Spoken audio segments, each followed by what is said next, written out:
Hello, everybody. Manchester Hooks at Auburn. This is the first Wednesday of the month of September. We are less than a week away from the primary elections in New Hampshire. We'll certainly want to talk about that somewhat, but because it's the first Wednesday of the month, as our loyal viewers know, that means that Mike Farley's off being a good Hibernian. And I have my good friend Lou D'Alessandro here with me in his stead. Can't do better than that. And we have an embarrassment of riches here tonight, folks. At one point, I was not sure who we were going to have for guests, and now we have two, I think, very fine guests.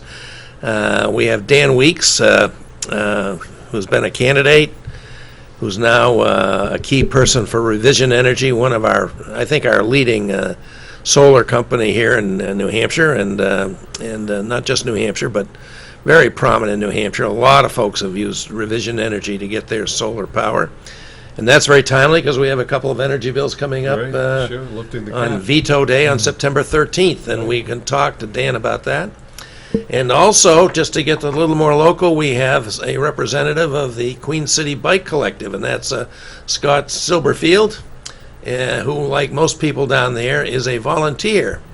And so we have a local angle here today and a statewide angle, and we're anxious to get to all of it. And as always, we welcome participation from our viewers, 640-3091, if you want to get on. And then I think, I'm sure Lou and I will want to talk about some more general subjects, given the election that's coming right up, a very important election. Mm-hmm. Given what's happening in the city, a major decision by Mayor Joyce Craig to cast a tie-breaking vote not to approve the firefighters' contract. That's going to have, I think, tremendous repercussions around the city. I can tell you that raised a lot of people's interest that would happen, because there's no doubt that Joyce Craig, as a candidate, had strong support from organized labor, including the professional firefighters, which is a formidable force on the political field, as Lou and I will know, because you want them for you, not against you, when you're running for office. Absolutely. The firefighters play a vital role in politics. They're good supporters, good hard workers, and of course they perform a service that all of us certainly believe in, require, and need, and it manifests itself on numerous occasions here in Manchester. We had a lot of fires in Manchester. Yeah. And so they're there to save us, to protect us, and all good guys. So good guys and ladies. So that's a good one. So, Dan, if it's okay with you, even though I suggest the other way, I think maybe start with Scott and get him to tell us a little bit about the Bike Collaborative. Scott, tell us who you are, what you're doing, and I know you're a volunteer, how you get into this, and what the Bike Collaborative does, and what's its goal. Sure. We started in about 4 years ago. Abby Easterly and I had been looking at other collectives across the country. We'd been in Tucson, Arizona a lot, and in Providence, and seen what they did there. And ours is a little different. For the most part, they have maybe 15 to 30-year-olds that come down, work on bikes. And we started, as I said, we started about 4 years ago. We talked to Robert Tierney from NeighborWorks Southern New Hampshire, and they were kind enough to give us some space on Spruce and Union. And we had no expectations at the start. We figured we'd have a couple of clinics, see if anyone came, see what the interest was, and we were shocked with how many people came. A lot of people that used, a lot of adults. I thought it was going to be mostly kids. We got a lot of adults that used bicycles for basic transportation, which surprised me. And we still have those as people that we're helping. As time went on, we got involved with the city some. We have a program where we partner with Granite United Way and Manchester Health Department to, there's an Earn a Bike program for about 150 fourth graders and fifth graders at Goslar and Beach Street School that earn bikes, and in May and June they're given bikes. We've worked with Sununu Center to train some of their kids 8 or 9 weeks before they're getting out, where they can hopefully learn how to repair bikes and possibly get jobs when they get out. So we're doing a lot with the city also, and we still have our shop. We're all volunteers except one shop manager who came on about a year after we started, and he runs the day-to-day operations pretty much. Our goal is to recycle bikes. The police department, Manchester Police Department, gives them all the bikes that they find, confiscate, etc., and they all need repairs, so we renovate them and get them back into the community. As far as repairs go, we, for the most part, we want the kids to help with the repair, so they learn how to do it themselves. Sure. And we also believe in bike safety. We, with our funders, we also give out lights, helmets, locks to kids. Wow. It's a lot about safety, education, and getting bikes back into the community mostly. So people have no trouble finding you if they're interested in biking? We hope not. We have moved. NeighborWorks was kind enough to donate space for the first almost 4 years. We moved in July to 35 Elm Street, which is right next to Mangie's restaurant. Good news is the space is a lot bigger. The bad news is we're now paying rent. So now funding's a problem. And NeighborWorks is kind enough to still donate space in their office building on Elm Street. So today we worked with volunteers from the United Way to inventory bikes and things, which is why I'm wearing a T-shirt mostly. Was it today volunteer day? Today was volunteer day, volunteering. and we had 4 great volunteers from the United Way that helped all morning that's with inventorying bikes in their basement.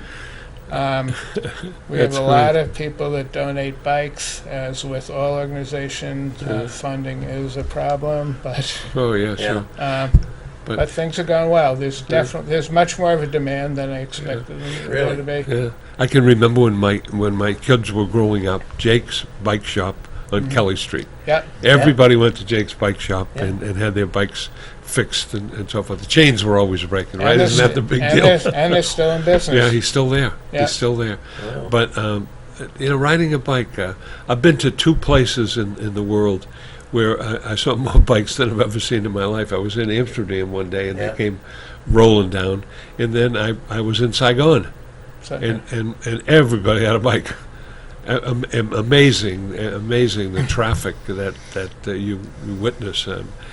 And it's not a bad mode of traveling. I think it's a great one. And as a plug for the city, I ride about 50 miles a day in Tucson in the winter and it's the most bike-friendly place in the world. Wow. And Really? I wouldn't ride in Manchester for years because of the danger, and these bike lanes are helping a lot, and the drivers in Manchester are much more observant than they have been in the past. So thank you, drivers, for helping keep us safe. Yeah.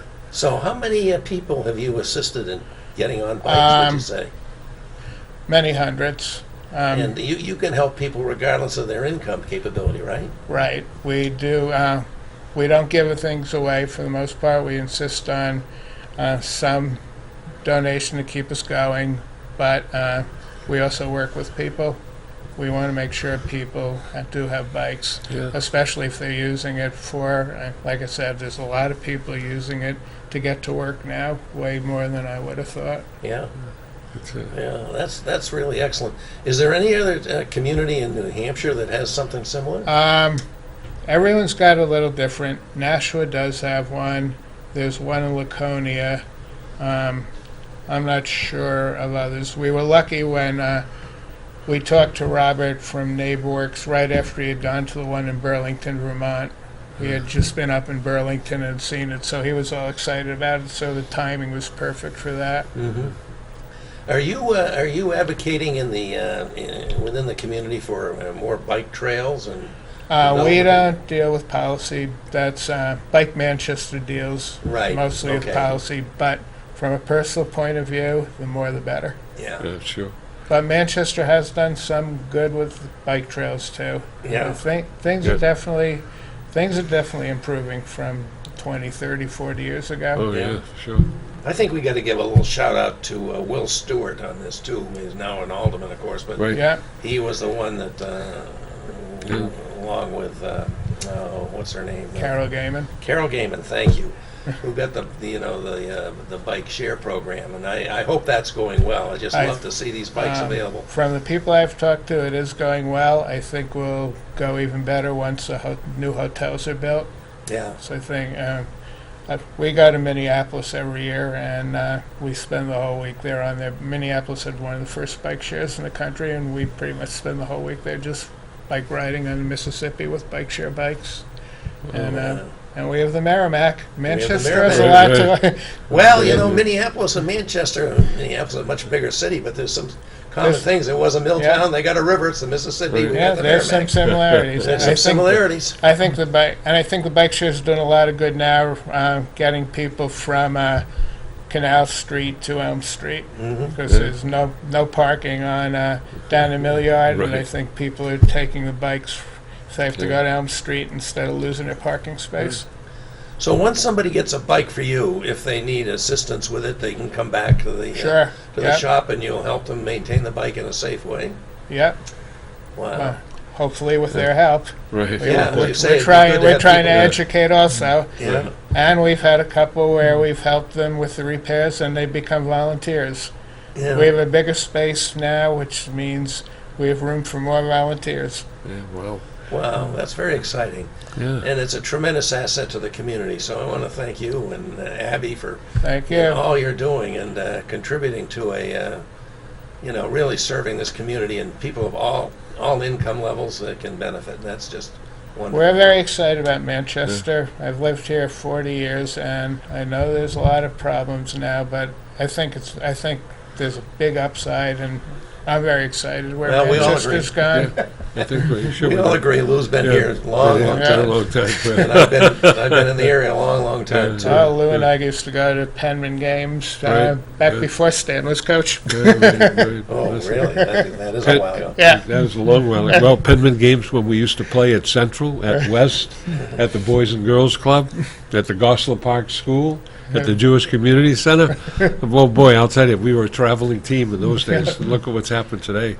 Talk about success. Yeah. Southern New Hampshire University is really, really something. Unbelievable, isn't it? Yeah, it truly we got to is. have Paulo Blank back on. Yeah, 'Cause it's been he's, a while, and what's he's happened really, to that university is just amazing. Unbelievable is the word It, for it. it is. Well, they know about it in Tucson because they advertise on the Tucson Oh, yeah. TV Oh, stations. they're on TV everywhere. Yeah. They are. And I always get a kick when I'm driving up Route 1 going up to the Maine coast. You come to Brunswick, and there's an exit here for Southern New Hampshire University. Brunswick, Maine. That's So they've been in Brunswick for a long, long time. Yeah. That was a center when I was teaching at New Hampshire College, which is many, many years ago.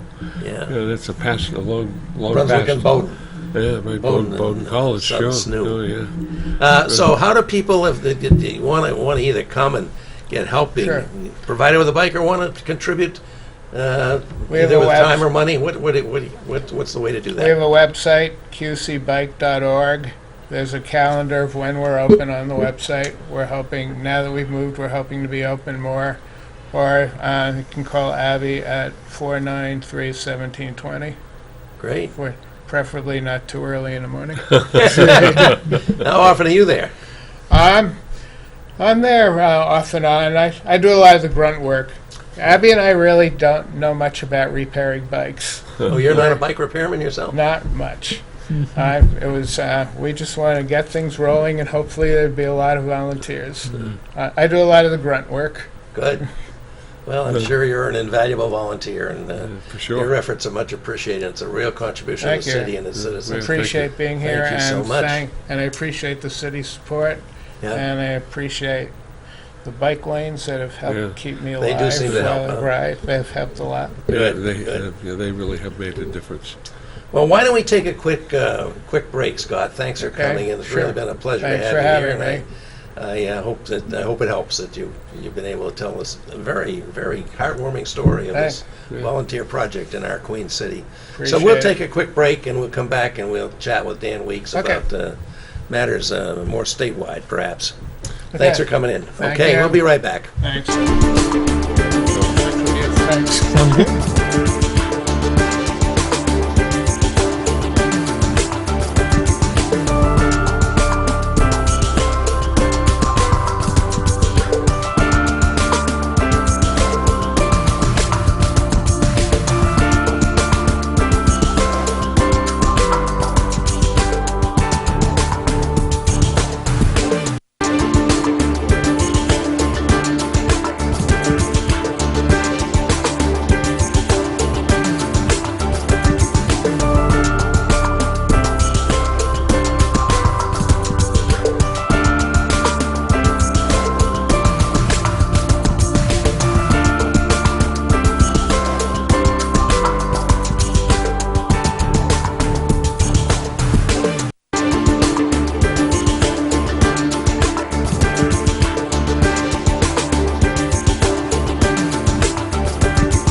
So we're back. This is the progress report for the first Wednesday in September.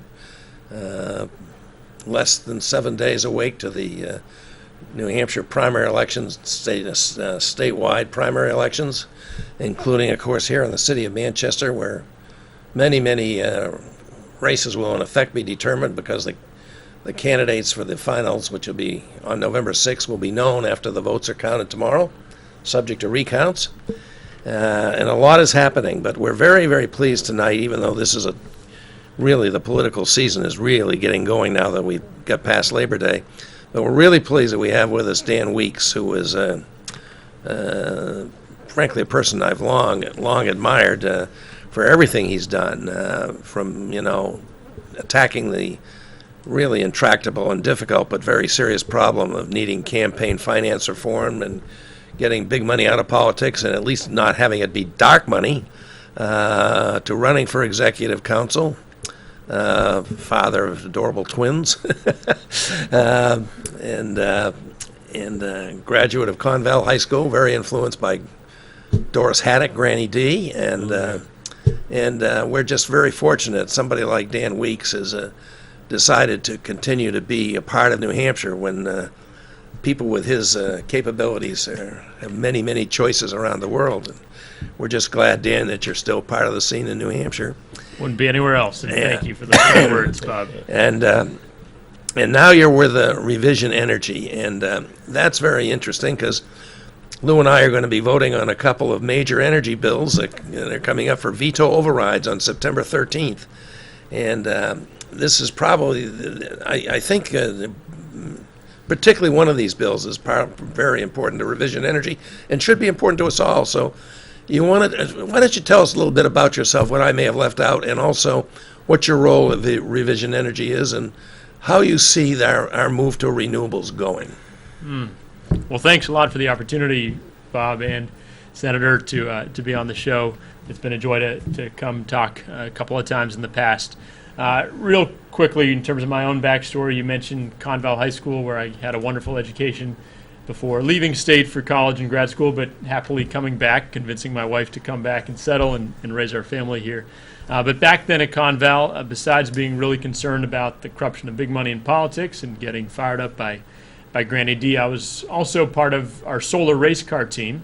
Oh, yeah. And this was back in the late 90s when solar was a bit of an oddity. In fact, it was already deployed in a lot of parts of the world, including countries like Germany, but not so much around here. But I got to see early on that there's a certain magical ability we have to harness the sunlight that shines down on us every day. In fact, in a single hour, the show is an hour, so a single hour on planet Earth, we get enough sunlight hitting the surface of the Earth to meet human energy needs for an entire year. That's how insanely abundant this resource was. And back in Conval, we were tinkering. We built this car. It could drive 70 miles. It was pretty cool. But I dreamed that maybe someday I'd be able to actually power my house and power the school and my car and so on that way. And finally, we're at a point where that's real. But there's some pretty big policy barriers to actually moving that forward in New Hampshire. Revision Energy, I like to say that I own a solar company with 260 of my good friends. We're an employee-owned company, a local company, Maine and New Hampshire, and we just opened an office in Mass as well.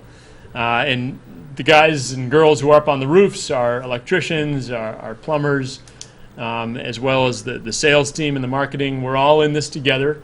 A lot of young folks with young families who are investing in the future here in New Hampshire. And we're excited and proud to be part of what's becoming a fast-growing movement in the state to become energy independent and self-reliant and also responsible, looking toward the future. I mentioned in an hour, a single hour on planet Earth, we get enough sunlight hitting the surface of the Earth to meet our needs for a year. Well, also today, because we aren't harnessing much of that sun at all, but burning a lot of fossil fuels instead, in a single hour, 15,000 people every hour around the world are dying because of climate change. That includes a lot of people here in New Hampshire who are suffering from respiratory ailments because we're putting a lot of pollutants in the air when we burn those fossil fuels in power plants and even our cars. That costs us in New Hampshire about $1 billion a year, just the public health expenditures from people getting sick from carbon pollution, burning those fossil fuels. And in New Hampshire, every year we're sending $6 billion out of state to import, often from abroad, from places like the Middle East, from Russia even, to import these polluting fossil fuels to power our way of life. And what's at stake in Concord with the vote next Thursday, and there's going to be a rally and press conference tomorrow at the State House, 10 o'clock, is a chance to affirm what the legislature already did on a bipartisan basis in Senate Bill 446. Republicans and Democrats strongly passed this measure, which would say New Hampshire is going to enter the 21st century and begin to meaningfully harness the power of the sun to become self-reliant and clean up our environment. Specifically, this bill would raise the per project cap, how big you can build a single project and net meter it, sell it to the grid, from 1 megawatt, which is enough to power a couple dozen homes, all the way to 5 megawatts, five-fold increase. And what that would mean, to come back here to Manchester, I've had the privilege of meeting with Mayor Craig and members of her team. They've talked to other solar companies too. By no means are we the only one. They're good folks building this industry in the state. But they finally said, we want to take advantage of those acres and acres of unusable land just across the highway from here at the landfill. Mm-hmm. Today, we could harness that in only a tiny way. A megawatt of solar is about 5 acres. You've got the capacity to install 5 megawatts and more on that landfill, and in the process, provide for the city of Manchester's municipal electricity needs on that landfill that can be never be used for homes, for development. It's an old landfill. And at lower cost than we would have to pay another provider, right? And that's the most important point. So right. Governor Sununu, God bless him, has been arguing nothing but cost. When I developed these solar projects for New Hampshire manufacturers, for cities and towns, for school districts, the rate of electricity that we're able to provide, because our fuel source is free, it's falling down on us every day, the rate of electricity we can provide, as the technology has improved, is well below the cost of grid electricity. And on the long term, it is a tiny fraction. It's pennies on the dollar of what we spend to buy that dirty power from the grid. And yet we have this artificial cap that keeps New Hampshire constrained not more than 1 megawatt at a time. Yeah. And so all these capped landfills, which can't be used for anything else, are just sitting vacant instead of generating our power cleanly, renewably. And the other thing about this, Dan, that you should talk about is that with this increase in this capacity limit from 1 megawatt to 5 megawatts, the power that the city might generate that is above its own municipal needs on a given day can be sold into the grid, and the city can be compensated for that, just like any other power producer gets compensated for the power they produce. So the city can benefit economically in both ways, right? First, in meeting its own needs without having to buy more expensive power from a third-party provider, provide it for itself. And secondly, getting the net metering rate that's been, well, we've had a rate approved by the Public Utilities Commission, and it seems to me they did a good job on that. I guess it would have to be another proceeding to approve this rate, but the standards they've set out for approving the rate looks like it could be a real winner for the city of Manchester, and not just Manchester. That's exactly right. Just this morning, I was at a local construction company here in the Manchester area. They've got a nice roof, which can produce more, can accommodate more solar panels than they use on site in the building. And they have the opportunity, because we're at smaller scale, to become a customer generator, a kind of mini power plant, where on nice sunny days like today, where they might produce 3, 4, 5 times what they're actually using on site, same thing at my home, they can send those electrons out over the wire to their neighbors and help power the neighborhood, the other businesses nearby. And they can be compensated at a reasonable level.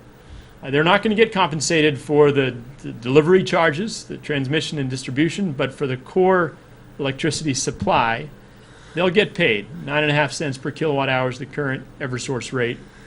And they will be in the process providing a service to the grid, because by supplying this electricity locally, it means you're not having to tap into that very expensive transmission network where we're sending power tens or even hundreds of miles from centralized power plants. And as we install more of this distributed energy, think of it as thousands of mini power plants around the state, increasing our resiliency. That means we rely a lot less on those often far less inefficient power plants, especially the peaker power plants that operate a couple hours or a couple of days a year, which cost us, the ratepayers, a whole lot of money to maintain. That's always the most expensive and the dirtiest power that we turn on to meet those peak demands. Exactly. That's the case. And it is true what you say, and I don't think a lot of people probably understand this. There's a lot of line losses when you transmit electrons over transmission lines. There's line losses, so you don't get the same level of efficiency when you have your generating source with your solar panels right close by. That's a key point, because the cost, and anybody who's looked at their electric bill recently knows very well that you've got your supply portion, which is what does it cost to actually generate those kilowatt hours, and then there's the delivery, transmission and distribution, and that has been going up and up and up to maintain the poles and wires and the broad-based distribution system. And what we have the power to do, and there have been some good independent studies really digging into this, is to actually reduce the cost that all of us ratepayers pay, whether you've got solar on your roof or not. The more solar that we bring online, because the peak production from these solar systems happens to align very well with the peak demand, it's afternoons like today. Like today, and we had in August, these broiling hot days, that's when the sun is really cranking, and your solar panels are going to be cranking too. That's right. The AC is cranking all around the state. The load, the highest demand hours of the year are on afternoons just like today. Right. And those happen to be the highest production hours of the year. And so what we're able to do in that case, and we've seen other states leading the way, are quite a ways ahead of New Hampshire, but we will catch up, is to supply the electricity at the time that it's most needed and take that strain off of the grid, the system as a whole, and also enable us to retire some of those dirtiest, least efficient, most expensive power plants that only operate I think we're in the process of divesting of the production capacity. Certainly in New Hampshire, we've made that decision.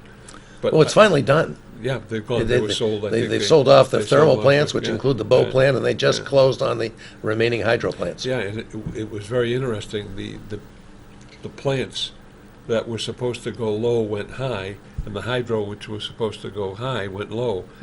I don't understand that, because the hydro was such a valuable situation. But you focused on one point, and I think people should recognize that. When you look at that bill, and you look at the cost of your energy, the kilowatt hour, and you look at the transmission cost, or the delivery cost, let's call it the delivery cost. I know I look at my bill every month, and I say, how can the cost of the power itself be less than the delivery. And I'm not a big user. We're a single-family home. There are only two people living in the home. But I think you made a good point, and that is indeed what people have to focus in on, the cost of that delivery. And we've battled over and over and over about this, transmission lines and so forth and so on. But, for example, what if we put the solar plant on the, what is the dump in Manchester, all right, our old dump.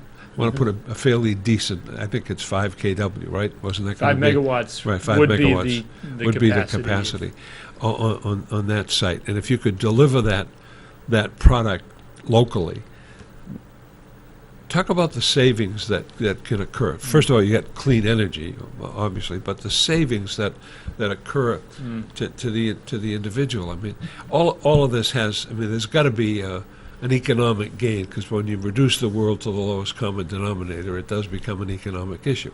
We all got to pay that bill every month, and the clean energy is very important to us, keeping the destruction out of the air path. But comment on that, because I think people have to understand that, and we're going to vote on eliminating the cap, or pretty much raising the cap, which is a very significant situation, because that cap's been low. We raised it once, now we're going to raise it again. What does that mean? And I think people should understand that, because it looks like there are the votes in both the House and the Senate to override the governor's We're quite veto. optimistic about that. There's a real optimistic feeling, as I understand. But people should know. Senator, that's a great question. To be really concrete, most municipalities around the state, and I have the honor of working with a lot of them as we Right. develop these projects and get them all the way from conception to commissioning, so Right. they're actually in business. Most municipalities are paying that supply portion of their bill somewhere in the 7, 8, maybe 9 cents a kilowatt hour, and that goes up every year. Yeah. It's been going up about 3% a year over the last couple of decades. Then they're paying some delivery charges on top of that, as you know well Yeah, from your right. home electric bill. When we are developing and ultimately building a solar generating facility, we are, in most cases, going through what's called a power purchase agreement, where instead of the municipality forking out a fairly substantial sum up front to buy the full array, Right. the solar panels, the inverters, the equipment, instead of that, they are partnering with ideally a local investor. We bring a lot of local investors in who have the ability to take advantage of the incentives, the tax credits that currently exist. We've got another year before they start stepping down at the end of 2019. And that investor partner can own and operate the asset on behalf of the city. And through this PPA, this power purchase agreement, they sell the generation from it, those kilowatt hours, Right. to the city. And in virtually every case, when I'm developing these projects and running these cash flows for other towns and cities, the amount that they will save from day one is 10 to 20% off their current rate. It varies a bit based on Right, current sure. factors, but the more size, the more scale you have, Right. obviously the better we do with economies of scale. So from day one, there's no cash outlay, no capital expenditure, and they're getting that electricity for less money from the very beginning. What's especially significant is that over time, the delta widens, because the solar electricity, our fuel source, I'm blessed to be in an industry where the fuel source is free. Right. The sun just keeps shining. Right. And so over time, as grid electricity becomes more expensive, their savings increase. And then in every PPA that we develop, and this is a big part of our mission as a company, I mentioned we're employee-owned, we're also a certified B Corporation, a triple bottom line company. In every PPA that we sign, we give that city or school, what have you, an option, which we strongly encourage, that starting in year 6, they buy it out. For 5 years, the investor partner has to own the asset if they're going to take and pass on those tax incentives. But starting in year 6, the city buys it out at a bargain price, and from that moment forward, they're going to generate free power. And so when we run these cash flows over the 25-year warranty period for the solar panels, or 40 years, which is the minimum expected life of the solar arrays, cities, schools are saving literally millions of dollars off of a single solar installation. And so far, we're just beginning to scratch the surface. New Hampshire has 70 megawatts installed. Our friends in Mass are at 2,300 megawatts installed. Same landmass, same conditions. We have plenty of room to grow to save cities and towns all across the state millions of dollars over each system life. But as I noted, through this power purchase agreement model, a city can take this step without that capital outlay. And then if they choose, it's always an option but not a requirement, they can then buy it out 6 years or more down the road to maximize their savings. So, we're going to cut you No, off. go ahead. This is just so fascinating and well spoken too. I'm curious as to why we're lagging so far behind our neighbors, particularly Massachusetts, Connecticut, and Vermont. I guess I don't understand it, and that's one thing. And you said we're going to catch up, and I'm glad to hear that. But why are we so far behind, and how are we going to catch up? This comes right back to policy.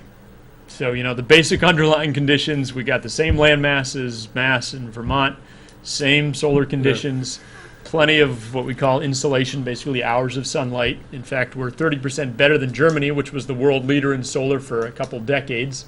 China recently Kind of a dark, overtook them. cloudy place, much of Germany. Much more so than here. Yeah. So plenty of potential. That is not the issue, obviously. And in fact, we install plenty of projects up in Coos County, plenty of potential up there as well, even though it's a bit further north. The biggest reason is that those states, particularly Mass and Vermont, about a decade ago, they saw the writing on the wall. They saw that, this fossil fuel reliance is getting more and more expensive, and that's the direct cost of generating it, even if we've had a bit of a natural gas boom, which has artificially reduced the price. But certainly the ancillary costs, I mentioned the $1 billion, that's the estimate for what New Hampshire spends on public health costs for folks with respiratory ailments from the carbon pollution in our air right up here. And then by multiple measures, we're paying billions and billions. A single big hurricane like last year, Hurricane Harvey, cost taxpayers $100 billion or more. You add that one after another, Hurricane Maria in Puerto Rico. So however you slice and dice the numbers, the handwriting is clear on the wall that we are spending far more than we can afford for the current system where we're relying on fossil fuels. So those states said about a decade ago already that we're going to get serious about building a local renewable energy industry. And they, through the Renewable Portfolio Standards, the RPS, they set meaningful goals. In New Hampshire, RPS says 0.7% of electricity has to be solar. Mass and Vermont blew through that many years ago. Today, Mass is at 8%, not 0.7 or 8%, but 8%. Vermont is at 11%. And in the process, not only are they generating power more inexpensively, but in the state of Massachusetts, they've added 11,000 solar industry jobs. They've unleashed hundreds of millions of dollars in local investment. In New Hampshire, we're at about 1,000 solar industry jobs. So we could add thousands of jobs and save cost and become more energy independent, but it will take policy leadership. A renewable portfolio standard that is quite robust. We hope to be ready to be part of that. The governor vetoed this bill, although it passed substantially in both the Senate and the House. And I guess his argument is that somehow this is going to cost electric customers money. It doesn't sound like that's true. So it was interesting to read the governor's veto message. He simultaneously vetoed this bill and a bill pertaining to biomass, which is also up for an override. Right. And he put some numbers together which frankly don't belong together. According to his data, there is a bit of a cost shift associated with biomass, where ratepayers in general pay somewhat more because we're supporting a local industry, and there are arguments for and against. But those numbers just don't exist when it comes to solar, for reasons we already discussed. In fact, the PUC, when they set the net metering level for the existing system, found that there was essentially no cost shifting as a result of this net metering payments to customer generators using solar and hydro and whatever. Exactly right. The PUC, our umpire, if you will, the unbiased state agency that investigates these questions, found no evidence of a cost shift associated with solar in New Hampshire. And independent studies, I briefly mentioned earlier, have found that the opposite is true, that solar adds value to the grid for that reason we discussed on those hot summer afternoons. We're supplying power when it's needed most, and you're not having to transmit it hundreds of miles. It's Right. right there where it's needed in real time. You know, you're committed to this industry, and it's got many, many benefits that you well presented to us. But we have now a administration in Washington that's not exactly very friendly, and one of the first things they did when they began to decide they were going to put tariffs on our trading partners for this and that was to include the manufacturers of solar panels as overseas as subject to tariffs. Now, this can't be good for Revision and other solar companies, and has it had an effect? And how's the industry adjusting to these significant tariffs on solar panels that are made overseas? Of course, we don't have a substantial manufacturing capability in this country for these panels, which is a result of bad policy decisions years ago. But what's the effect of this, and how are you going to overcome it? That's an important question, and we do hear a lot of concerns about policies in Washington as they relate to addressing the climate crisis and accelerating clean energy. Couple of very disturbing fact points that we've seen as a result of this tariff. In February, the president handed down this tariff, a 30% import tariff on any solar panels that come into this country. That has meant, according to the best estimates from the Solar Energy Industry Association, the loss of about 20,000 jobs in this country, at the same time that the president's very stated rationale was to add more local domestic jobs. We've lost an estimated 20,000 jobs that either were already in existence or would have been added according to all the trends as solar has grown in this country. And we have been essentially losing, and we've seen this in New Hampshire, where at a time when we rapidly need to scale up local clean energy, solar, wind, hydro, et cetera, we lost probably a year to 2 years in terms of the gains we were seeing as prices come down, as the technology gets better. By adding that 30% price premium, we lost a couple years of gains. And those gains were making solar possible for municipalities that have very little margin. You know, Right. we don't want to raise taxes for anything, and so it's really important that these projects are as competitive as possible. Right. That 30% tariff put a lot of projects, several $billion in projects under development nationally, on hold or killed those projects altogether. And another note that I think is important to make, while it would be terrific if we manufactured panels by the millions in this country, unfortunately, we have given over that competitive advantage, decisions made years ago. But the ability to import high-quality, low-cost solar panels, a lot of ours come out of Korea or Singapore, for instance, the ability to import those panels at a reasonable cost supports 250,000 solar jobs in this country. Yeah. And over 1,000 here in New Hampshire. Because we can never outsource the actual installation. Right. No, Or the Yeah, design. right. you can't have that done in China if you've got your houses in New That's Hampshire. true. Yeah. true. Hey, Paul, do we still have our caller? Hello? Let me check here. Okay. Okay. We had a caller. Yes, you have Ricky on line Ricky. one. Okay, well, let's do it. Hi there, Ricky. You're on the progress report with Lou Del Sandro and I and Dan Weeks. We welcome you. How you doing? We're doing great. I'm a Manchester resident, Good. and I've been going back and forth with solar power. And I just tuned in just now to the show, so I might have missed what you folks were talking about. But could you just tell me, in plain, simple facts, what would be my startup cost to put solar panels on my roof? I'm in Ward 12. Oh, glad to hear it. Yeah, you're doing a great job. Thank you. To put solar panels on my roof, will I have any immediate savings? Do I have to rent the solar panels? Do I have to pay for startup costs? Am I only going to save about, I've heard anywhere from 20% to 40%? This is very confusing. Everybody, when you all start right. talking about it, and what I've heard in the past, it just gets very confusing. Can you give me just a short breakdown of the reality right now as it stands? If I want to get solar panels, say, in the near future, what's going to be my savings and what's going to be my obligations as well? I'm a big fan of the show, and thank you for answering the question. Okay, we got the guy here that can really answer that for you. Thanks for calling. Hey, thanks for that question, and I appreciate you making it really practical, because we're talking a little bit up in the sky here, and it's important what a city can do, but what can an individual do to personally lead this transition? I think of it as voting with our dollars. We got to wait until Election Day to vote politically, but we can vote with our dollars to say that, the president pulling out of Paris Accord and all that stuff is wrong. We're going to choose a different path. I haven't seen your roof, sir, but I can give some numbers for an average New Hampshire home. Average homeowner is paying ballpark $150 a month to the utility today. Goes up and down a bit, but that's your average over the year. To offset 100% of your current electric bill on an annual basis, you'd need a solar array of roughly 7-8 kilowatts in size. That's roughly 21 to 25, maybe 30 panels.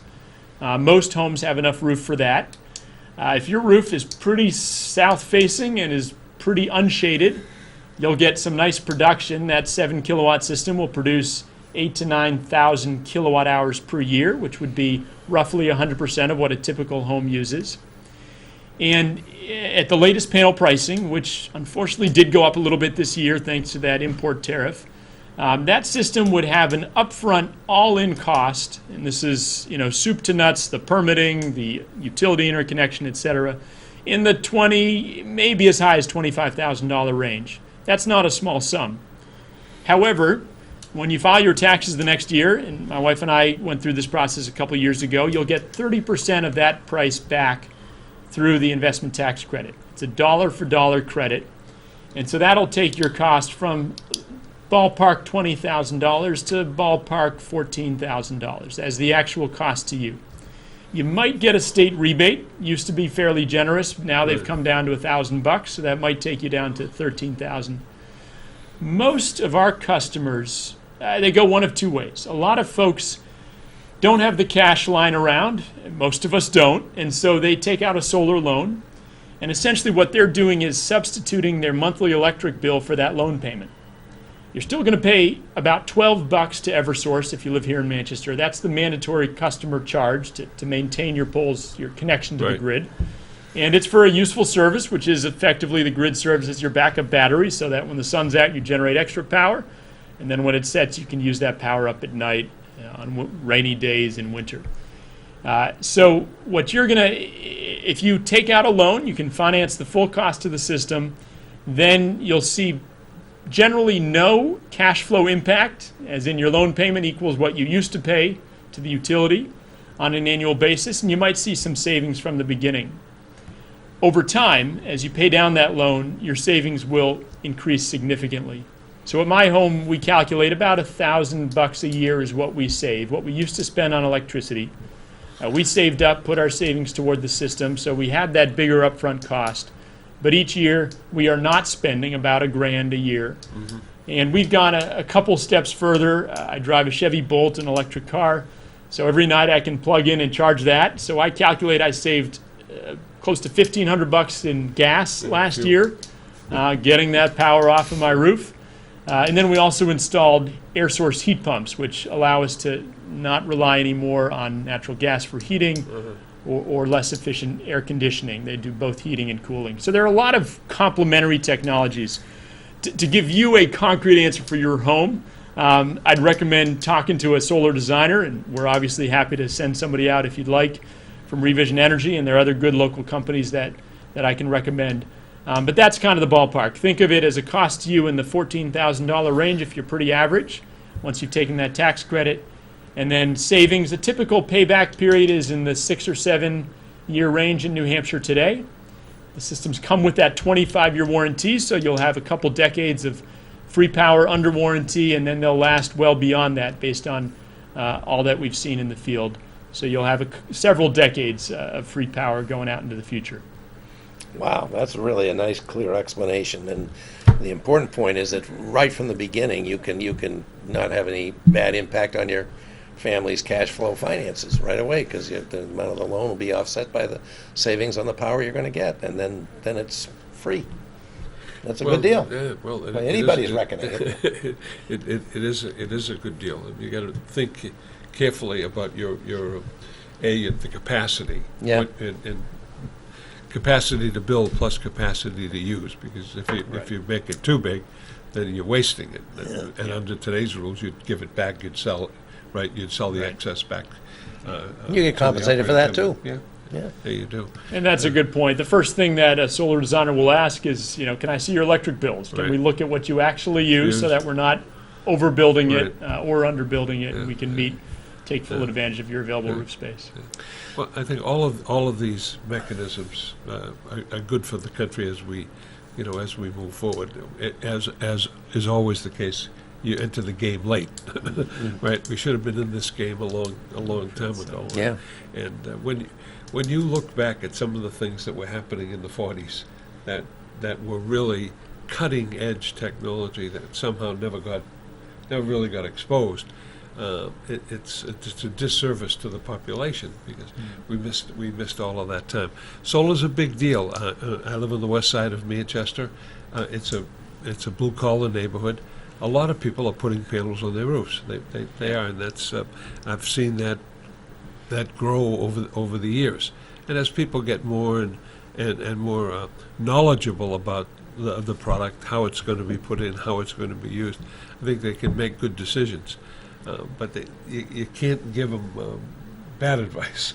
They need they need true advice. This is not a panacea. It's a way to do things that do two things. A, you're going to save energy, but B, you're going to help the environment. Yeah. And both have a positive effect on you, an individual, from the economic standpoint and from your life expectancy standpoint. That's a pretty good deal. I mean, it's a pretty good investment. And we invest all of our lives we invest, hoping to get a good return. And at this point, this seems like a good return. And that's why I think the legislature is inclined to override the governor's veto. I think Governor Maine, obviously took a calculated risk, but indeed, I don't think he understood the full feeling of the populace for both of these pieces of legislation. Yeah.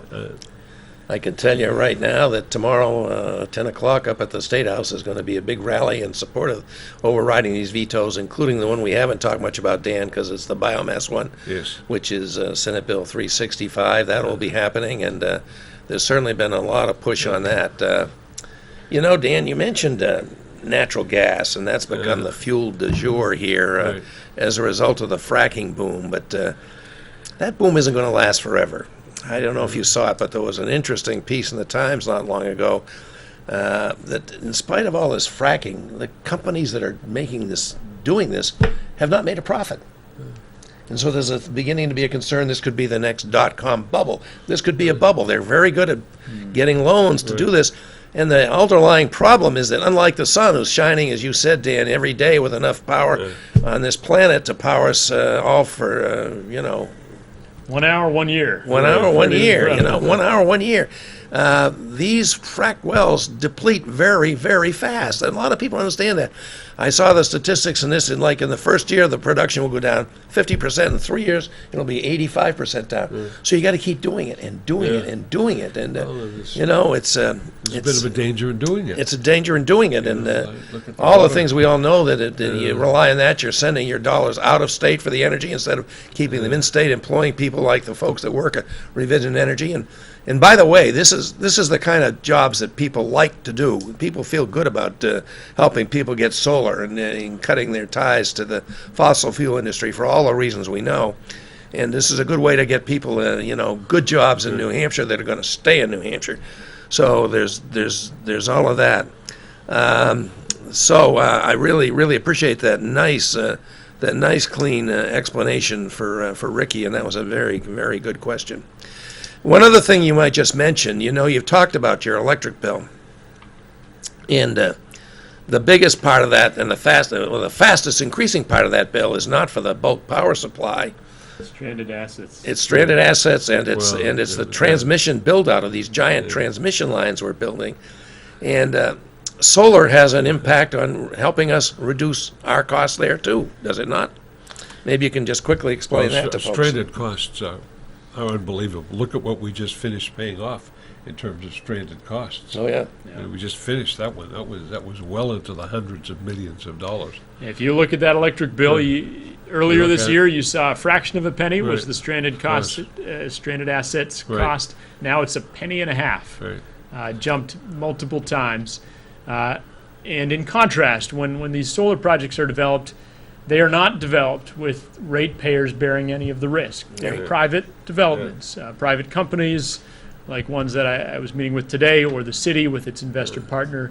So if that project should go bust, we haven't seen it happen yet, but who knows, that's on the investor, not on the general public. Never will that appear on your electric bill. But to your point about the transmission charges, again, I think that goes to this, it's a bit of a paradigm shift. You know, for decades now, power has come from a few centralized sources. Power from above, if you will, distributed to millions of people. I like to think of it as power from the people. Instead of to the people from above, power from the people. In the state of Mass, literally 300,000 mini power plants, which on a day like today are producing excess power, which are helping to power the whole neighborhood, the whole city. And that's That has so many gains for us, doesn't there's it? I think a certain You don't magic need, you in don't that. need such a massive reserve requirement when you've got all these little things. It's, you You know, become a lot more resilient. you become too. more resilient, You know, exactly. when Hurricane Sandy struck the East Coast a couple of years ago, you had millions of people without power. Because all you need to do is knock out one or two big nuclear power plants or coal power plants. Never mind terrorism, hackers targeting those centralized distribution mechanisms. All we of all that, become yeah. weaker in that centralized dynamic. Wow. So you're pretty optimistic that in spite of these headwinds from the tariffs and some hostility by the administration to renewable energy, that we're going to pick up our game. We're going to get to a clean energy future. It's going to take a lot of pushing, but the underlying facts, the opportunity is just too good.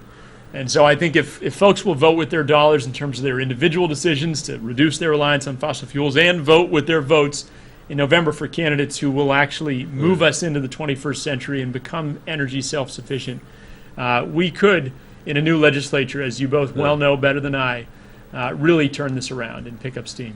Well, we hope to do it. We hope to help you. And when you come to testify our committee, you have everybody's attention. I can tell you that. Thank you, Representative. That's great. And thank you, Dan, for coming down. And before that, thanks, Scott, for coming down and talking about the Bike Collective. Wasn't quite sure what was going to happen today, but I think this has been really good. And next time, we'll be back the day after the election. We'll Right. certainly want to talk about that. We certainly will. Thanks, everybody. And don't forget to vote. Don't forget to vote. Turnout's important. Get Right. out there.